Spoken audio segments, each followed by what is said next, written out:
me put my phone in focus mode. There we go. You are currently on a tour, and for each of your concerts, you have a completely different program.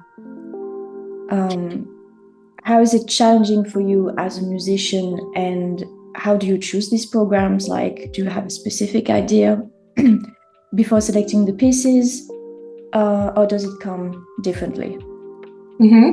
So maybe it's good to start with a little intro. I'm Michelle Lynne, and I live in the Netherlands, and I'm Canadian. So I think that helps also give some context as to why I'm here, because I'm definitely not Dutch, but I've been over here for almost 10 years. And after the pandemic, of course, all of my concerts stopped during those 2 years. And then things slowly started picking up again. And I have my own concert series here where I organize a lot of concerts, and then I invite artists to come perform with me. We just finished 2 concerts this weekend. So in terms of that, it's called Opus 16 Concerts. And I invite wonderful musicians that I would really like to work with, because I find that it's chamber music is a way that I can really improve as a pianist. And working with people of high level that I get to meet in my travels. So in terms of programming for that, we usually discuss as a group. Usually we're new to each other. We don't play together so often.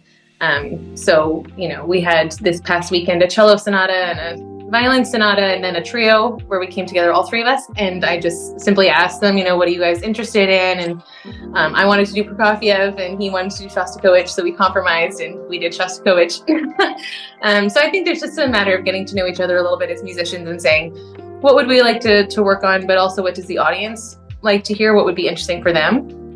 And we did this Janacek violin sonata this past weekend. And I think for audiences, it was a little bit out there. It wasn't maybe so easy to listen to. And so I think it's a balance of trying to find something that challenges the audience and introduces them to new repertoire, and still gives them that pleasing element of, you're coming for like a nice evening out, and we want to make sure that happens. So that's one aspect. And then I also started playing for an organization called Candlelight Concerts in last April. And that's where they're able to bring me to multiple different cities. Also because where my location is, I live in Maastricht in the Netherlands, and it's very central to Europe. So it's very easy for me to go to, for example, Brussels is an hour away, or Amsterdam is 2.5, and Lille in France, I just started playing there. That's only 2.5 hours by train. So that's what I think you mean by the tour. Like, I get invited regularly to play with them in these different countries. So coming up in March, I have 6 concerts with them planned. One of them is in Nice in France, Antwerp, Lille, Amsterdam. So for Candlelight, they have a program that they have chosen based on what their audience is looking for. So their audience is very much into an aesthetic, beautiful classical night out with 6,000 candles on stage. So they're looking for repertoire that's very easy to listen to, enjoyable to listen to, nothing too out there. Although I have to say, this weekend I'm playing in Brussels a Tim Burton program, who does film music, of course, The Nightmare Before Christmas. And then to that program, we've added Saint-Saëns Danse Macabre, which is extremely, maybe you're familiar with it, but anyway, it's totally fun and out there and really, really hard for the piano. So yeah, in that sense, we get a little bit of creative liaison to be able to say, okay, the Tim Burton program is awesome, and what would fit really well with that from the classical repertoire. So I'm playing with Eduardo Paredes Crespo, a violinist from Amsterdam. And so him and I kind of pitched a couple pieces to the Candlelight team, and they accepted. So in that sense, we can kind of create a program that we think is balanced. What was your worst tour or like concert memory, and why? My worst concert? Like organization wise or playing wise? Playing wise. Playing wise. That's a hard question. Nothing really comes to mind as being bad. Probably right before COVID, there was something that got canceled last minute. I mean, maybe that doesn't count because I didn't play, but it was really disappointing because it was a solo program, and I had invited some people. And then, of course, everything just from one night to the other, we went into lockdown. That was not a nice memory. No, I mean, I've had some really great experiences recently. Bad. I haven't worked with anyone that I didn't particularly like, so that's also positive. Maybe just a couple, there's always going to be disappointments on stage if something doesn't work the way that you prepared it to, or you didn't have enough prep hours. Yeah. No, but I wouldn't say there's one concert where I left. Maybe when I was younger in school, I played a Mozart sonata once and it didn't go so great. And I went out after with a friend and I asked her what she thought, and she was a little too honest with me. And then at that moment, I decided I was going to quit piano and I was never going to play again. And I think I was 20 and I was like, I'm done with this. I can't do this. I can't handle this anymore. And that was a bad moment. So maybe that. Yeah. Talking about onstage mishaps, is there one that taught you to be a better musician? Onstage mishaps. So I think there's always going to be this, I talk a lot about a flexible mindset with musicians and how you have to be kind of ready for anything. So I just played a church in France a few months ago, and it was December, and it was so cold that my jaw was literally shaking as I was playing, and I was just like frozen on stage. And so that's a moment where you really have to say, okay, I don't have a choice right now. I need to keep going and make the best of this. And then when I got off, I grabbed the kettle and all my blankets and I sat there like shivering backstage.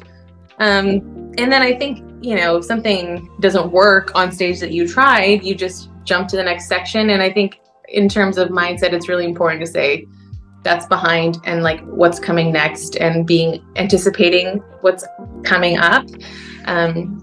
Rather than getting stuck in like, oh, I just totally messed up that last spot and now my brain is there while I'm playing the new passages. So my vocal coach has helped me a lot with that. Like, okay, if anything happens, you just immediately leave it. You switch off from that and you can come back to that after the performance when you do like your evaluation. I have some really great questions that I ask myself after a performance to help myself improve every time. So that's for later. That's the evaluation process later. But like while you're creating, you don't want to be judging yourself. So I think that's something that I'm actively working on. What are these questions that you ask yourself after a concert? Yeah, so it's called a post Motorola, and it's 4 questions. And you start with what went well, and then it could be anything. It can be from, I showed up at the venue on time. My sound check was great. I had enough to eat. I felt like I was rested. I mean, anything about the performance that made you play your best. Then it was what went less well. So we don't want to say what was bad, because, classical musicians tend to be extremely critical and judgmental about themselves. So we don't want to be too harsh and say like, that was terrible. It's like, okay, let's have some perspective and just say, this was less prepared. This didn't go as it should have, or the lights weren't working and then I was stressed before I had to go on stage or something, anything. Or my clothing. I have this one outfit that I just bought, and it's a jumpsuit and it's the cutest thing ever, and it has these 2 slits, and I forget about, now I won't forget anymore, but this is the second time this has happened, and I walk on stage, everything's fine, and then I sit down and then the material like falls away from my legs. And I'm like, oh my gosh, like I forgot about these slits. Now I'm stuck on stage and I don't know if it's too high, and I hope no one's thinking that this is, oh, it was so I'm just sitting there, I'm like, okay, the show, you just like act like everything's normal and that you planned this. And then I got some pictures back afterwards and I was like, okay, this is like the max that I would ever go. But it was okay. I wasn't like showing my underwear or something. But yeah, one of those moments, you have to be really, that went less well. I would like to know what my wardrobe is going to do before I'm in the moment on stage. And then the third question is, what did I learn? And that can be, again, a wide range of things, from your preparation to the execution to how you speak to the audience to, if you do content creation, I like to try and record as much as I can so that I can share it on my Instagram after. And then the fourth question is, what would I do differently? So it just gives you that action point so that the next time you're about to have a concert, you can quickly review these things and think, okay, what small change could I make to improve? And that's really helpful. For example, this past weekend, I never used to record my concerts because my phone would always be full, but then I finally just paid the $10 a month for the terabyte of iCloud storage. And so now I never have to worry about that. So that's great. But then my tripod, was slightly too short, so it cut off the heads of the trio players. And because I'm playing the concert, I can't be sitting behind the camera to check these things, and so these little things are things that I think about afterwards, like, okay, how can I do that better next time? You play with many musicians. What would you say is the biggest challenge when working together and touring together? The biggest challenge? Yeah. Challenge-wise, I think you want to make sure that you're working with people who are, I like working with kind people who are encouraging, who are prepared, who are easy to work with in that sense. You always want to be respectful to each other. I've never had a bad experience, at least not recently. And then I think that by who you continue to work with, it just reinforces that relationship. I think relationship is really important, especially working together in such close proximity, because you are literally breathing together when you create. Like, you're just glued to each other. You're listening for as much as you can. You're on there. When I'm working with the cellist in our cello sonata, I'm like watching his every breath, his every finger. I'm trying to be right there. Or when you work with a singer, I'm like watching their jaw to see when are they going to breathe so that I come in with them. And so in that sense, I think a relationship outside of rehearsal is really helpful, just to have that respect for each other, even if you're not the closest of friends, but just to say, like, I really admire what you're doing. And then, I traveled for a long time with my best friend, Candlelight, who lives in Paris, and we run the Fearless Artist Mastermind together. And before we started that coaching company, we toured with Juilliard, and she's a Juilliard alumni, and they sent us to multiple international schools across Europe to teach kids at these schools where they have an affiliation with the music curriculum.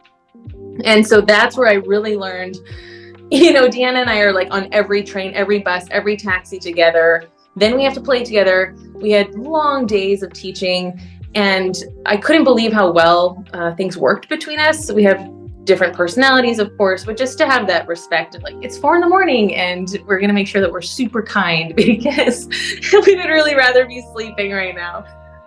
So things like that, I think, really help. If you could give one tip or one advice to a musician who wish or need to tour, what would it be? I'm glad you asked this. I mean, I think constantly about being flexible, that you have, like, you need to make a plan, but then travel is chaotic. Like, it's always going to change. You're going to miss a bus. You're going to get lost. You're going to forget something in your suitcase that you thought you had for sure. You're going to have to sleep in a different place every time, showing up late, finding keys, finding addresses. I mean, you just have to kind of be ready to roll with it until you hit the moment where you have, a private driver and someone else organizing your schedule for you. I think it's really important that you don't get stuck in, like, oh, it was supposed to go like this, and because it's not, I'm now unable to adapt. I think it's just so crucial to adapt. And like lots of little travel tips I've picked up, like when you go into a hotel room, I saw this really great video from a flight attendant, and she said that she only has like 3 zones in a hotel room. So it's like the sink zone, and then your bedside zone where your chargers and stuff are, and then like one place where you keep your clothes and like keep them in your suitcase so that you're not like taking stuff out and hanging it in the drawers and things, because you're like always going to be in a rush to go find your next train, and then you turn around and you forget something. And I mean, in the past, I've left a little trail of myself wherever I go. Like whenever I stay at someone's house, they call me like an hour later. They're like, "You left all your makeup in my bathroom." It's like all these things. So I've learned a lot of systems to help kind of keep me on top of things and on time and not missing anything. Do you have a particular regime or routine that you do to prepare for a tour and during one? Yes, I start with the basics. I start with taking care of myself physically. Food prep is a big one. Like, what do I have in my house? Do I have bananas and sweet potatoes and as much as I can prep in advance? Do I have what's my schedule? I need to know, like, where do I need to be? I often don't know exactly what time the show starts, but I know what time sound check is. So I'm like, okay, I need to be coming into the venue at around 5. Then if I'm singing, then I want enough time to do a sound check with the mic and the sound guy. That takes a little bit of extra time. Also, that means I'm going to be slightly more high energy. So I want to make sure that there's enough time for me to settle. If I am singing, or even if I'm playing, like I try to make sure like I'm not drinking the night before, I don't have any alcohol, which I've had to learn the hard way. Like even one glass can make me feel more sleepy when I wake up the next morning, or, you know, it's important to kind of make these decisions. And then, yeah, like diet, water, working out at the gym, just making sure that I physically feel fit so that I can be running for the train, or I can be like looking at my next performance. I mean, yeah, sometimes I arrive and there's a very little amount of time before I have to get into stage mode. So then for me, it's always about that mental preparation. Like if I know, for example, like 2 weeks ago, I woke up, I live in Maastricht, and I went to teach in Rotterdam, which is 2.5 hours away. I taught my entrepreneurship class at the Code Arts Conservatory. I love them. And then I took like a 1-hour train to go to Brussels, and I had to be on stage at 6:30 or something. So it's just like this insane day. But and then I played 2 shows at 7 and at 9. So I'm not walking off stage until like well after 10 p.m. And I'd woken up at 5. And I thought, this is crazy. How did I do this? And it was because I thought about it a lot in the days before. I knew what was coming. And then I can imagine, like, how's this day going to go? Okay, I have to get the train at this time. If I can plan it, then I'm okay. It's actually insane. Like you really have to have a plan in mind. Yeah. And like, do you write down certain stuff? My calendar is my best friend. It's like in my hand, you know, I'm like, what's next? I have a personal assistant now who's starting to help me with things like booking travel and planes. And I'm like, okay, I need a way to get to, I'm going to Nausicaa at the end of February to play at the aquarium for the first time. I've never been there. So I'm like, tell me how to get there. What's the best way? And if I know in advance what's coming, then I can prepare. So yeah, you're right. It's all about the plan. But then also knowing, okay, like things can change and I need to be flexible. Like you've got a 5-minute call before you go on stage. It's like, hey, what do I tell myself right before I walk out? I had some really good advice from a friend in the summer, and he was like, as someone who organizes concerts, or I'm like constantly trying to answer messages, or, you know, people write right before the show, good luck or something like that. He's like, you need to just put that all away and turn that off, because you've got to be focused. Actually, maybe that's a good example of like one of my lesser good concert experiences is like this violinist I was working with. He's just absolutely phenomenal. And he told me that he could feel on stage if my focus wasn't 100% with him. And he thought that it was to do with like being on my phone before I went on stage. Because I was like, somebody was like, oh, I'm late. How do I get there? And I'm trying to help them. Or like somebody bought a ticket last minute. I'm trying to feel that. Or, you know, so I took that advice pretty seriously. And now it's like, okay, focus mode is on. The iPhone has that focus mode. It's really helpful. And if anybody writes me, like, I'm so sorry, like, I love you, but I can't answer you now because I'm about to go play, and I want to be 100% on. And then things also that like I've worked a lot on walking on stage, looking and feeling confident, things like doing a power pose before you go on stage, putting yourself in that mindset. I have a meditation app that I use for mindset performance called the Flow app, and it talks about how to get you into that flow state. All things that really help my focus, then I'm not jumping around in my mind. How do you do, because you're a pianist and obviously a piano is huge. So do you travel with it, or do you request the same piano model where you perform? Yeah. So normally we're at different venues, and then they either hire a piano or the venue has a piano. So, but for example, I just performed in Liège in January, which is 30 minutes from my house in Belgium, and they rented me the most gorgeous Steinway that I've played in years. It was this phenomenal Steinway D. It had this sound, this warmth, this roar to the bass. I did a Hans Zimmer program. And of course, Hans Zimmer is full of synthesizers and layers and big sounds. And I just felt like I had so much capacity to make it happen. It was really beautiful. So then I really made sure I told the guy, like, please get this instrument for me every time I'm back here, because it was such a great experience. It sounded amazing. I played Interstellar on it, and it was in this huge abbey with all these stone walls, and the acoustic was so cool. There were 600 people, and you could just hear a pin drop. You know, you can like, people are really listening, and it was just a really special experience to give that, to create that. So in that sense, yes. And then I've had some venues where the piano is not super great. And I'm like, okay, can we talk about like bringing in something, something else next time? So yeah, but at home I have a Yamaha and I'm pretty happy with it, but I would like to buy a Steinway. What was one experience related to music or not that shaped you into the musician that you are right now?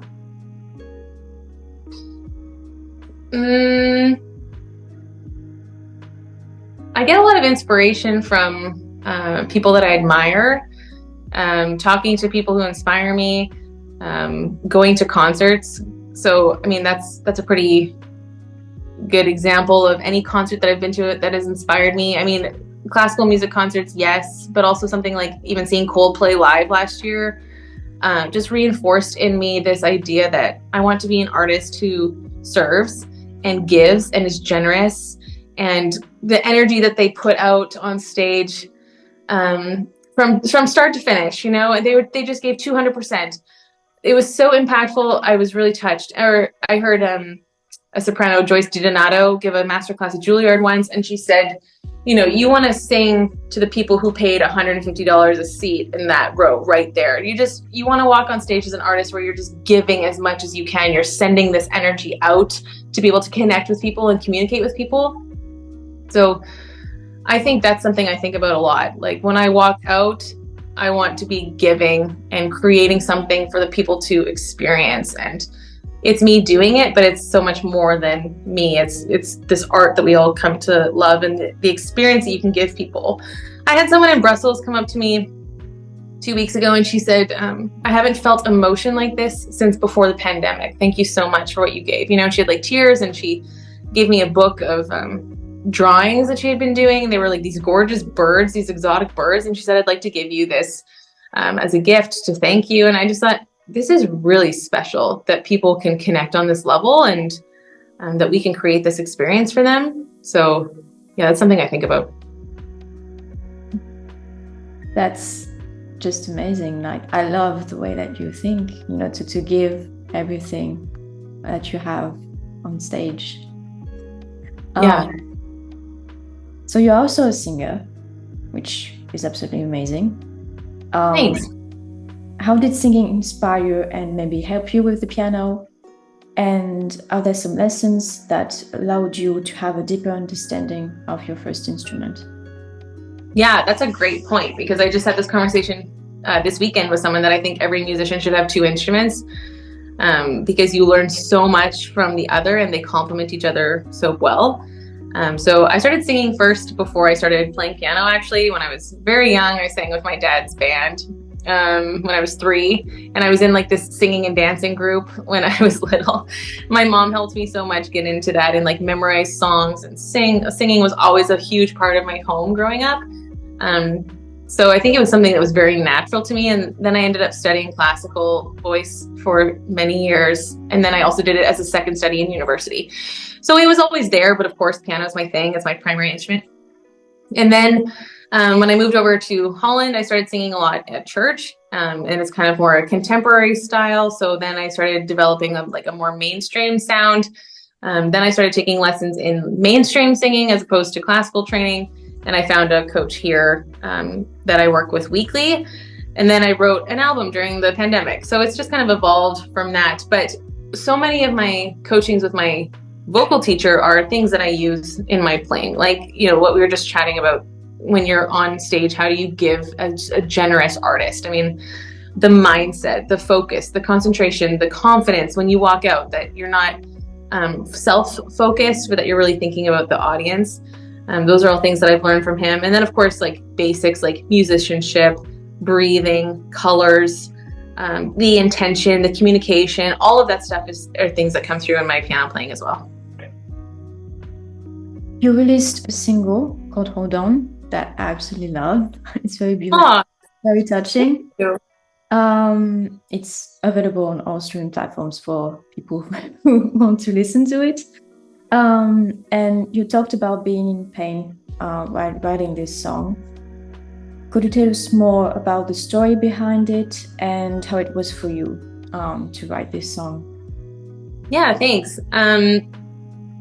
So Hold On came in the middle of Corona time, and I just kept hearing stories of people going through very difficult things.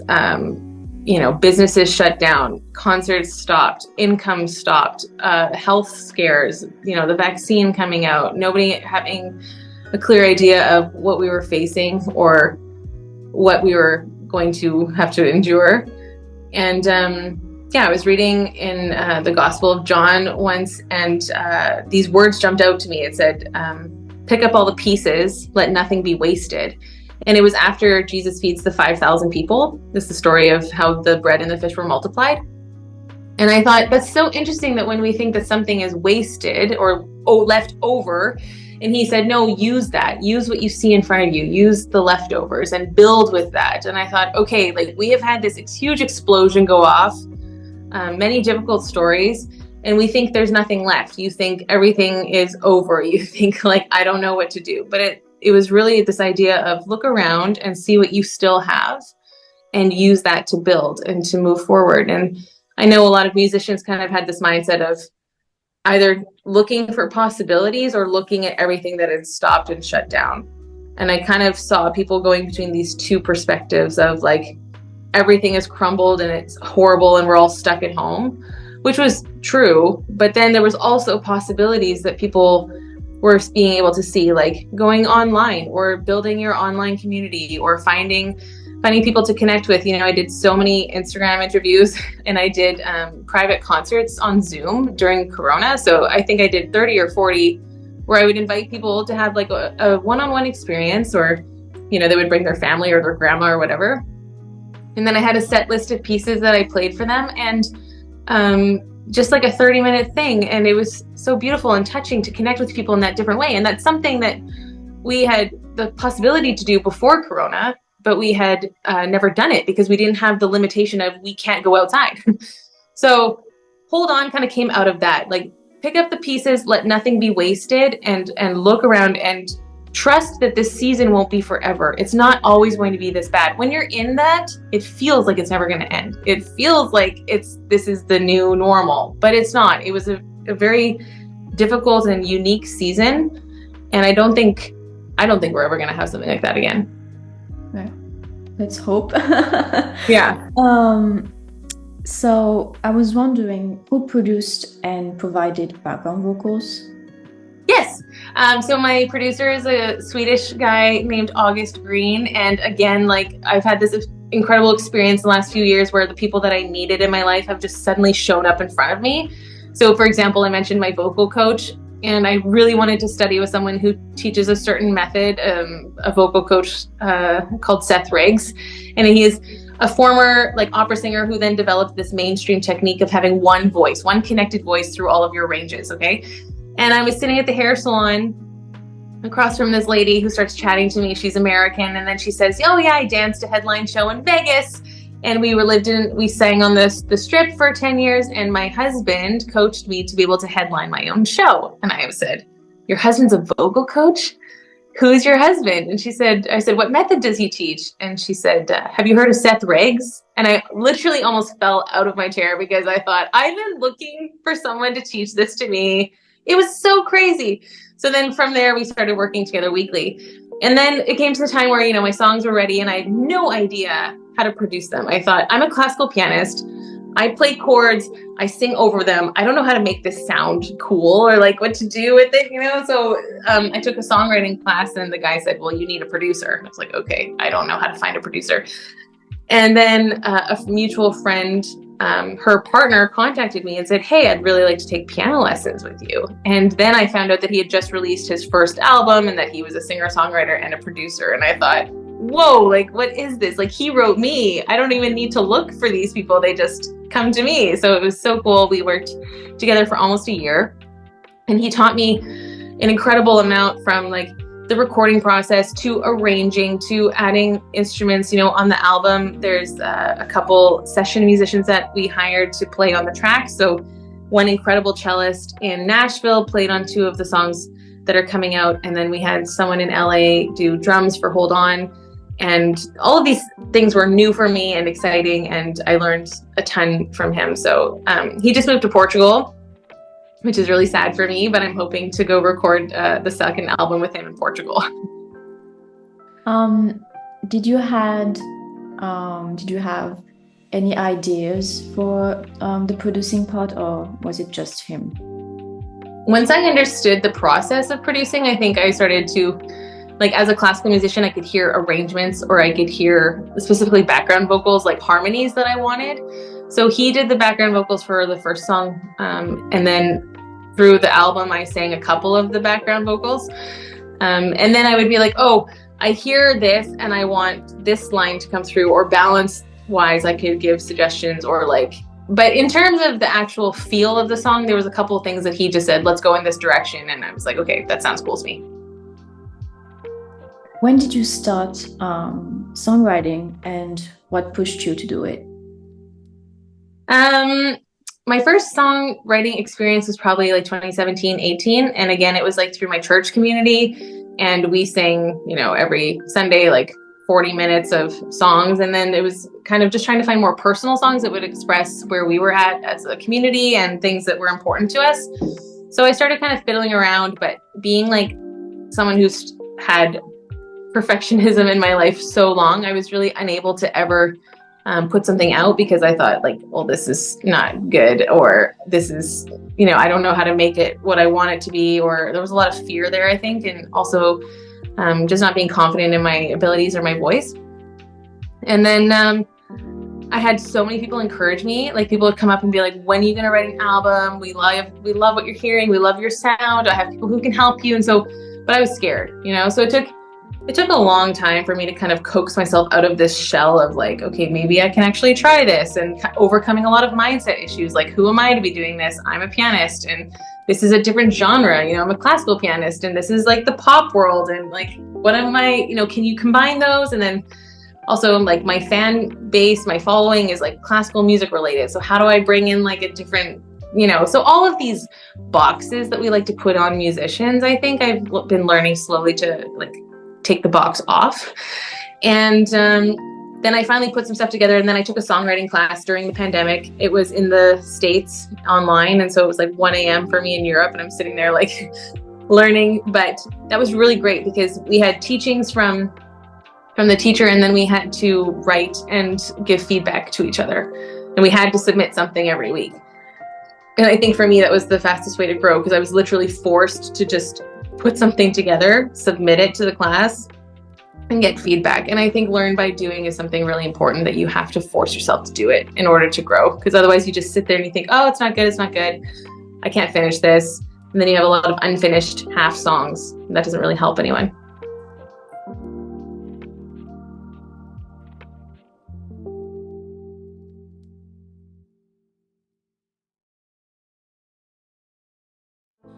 When it all seems lost,